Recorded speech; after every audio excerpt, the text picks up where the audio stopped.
In this exercise, I want to explore not just the alternatives to detailed groups, but how we can enhance their use.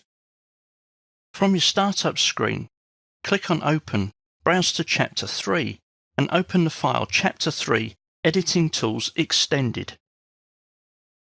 In a previous exercise, we created some pipe hangers as detail groups, and I did say that this was a very inefficient way of working with Revit MEP.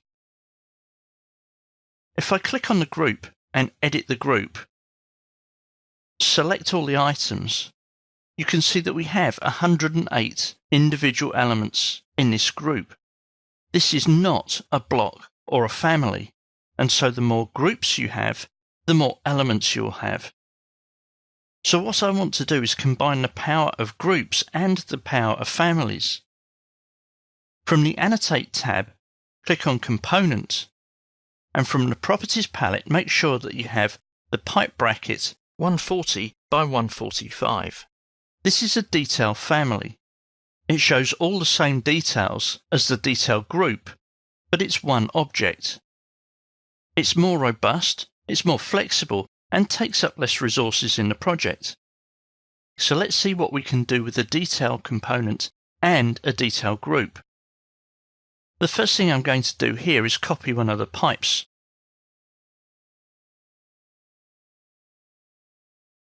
And I'm then going to move my detail component into the same location as the pipe.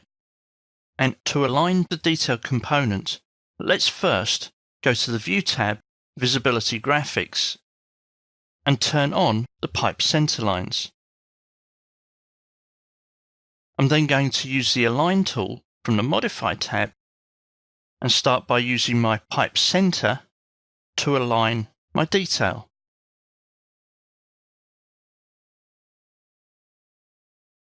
With the detail component in place, I can now start adjusting a few things. Take, for instance, the height of this. Built into the family, I can use these grips to drag the height of the overall hanger. Selecting the detail line, I also have the option to turn off the end bolt.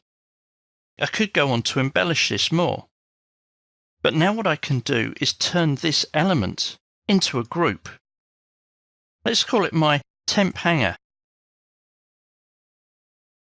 Drag its origin. And the whole purpose of this was that I now want to change these three groups of multiple elements into a single element. If I ungroup them now, I now have one family in place, rather than lots of individual elements that I'm going to have trouble manipulating. I can now select the pipe hanger in the project browser and delete it from the project. The temp hanger that I created needs to be ungrouped, and now I can also delete that.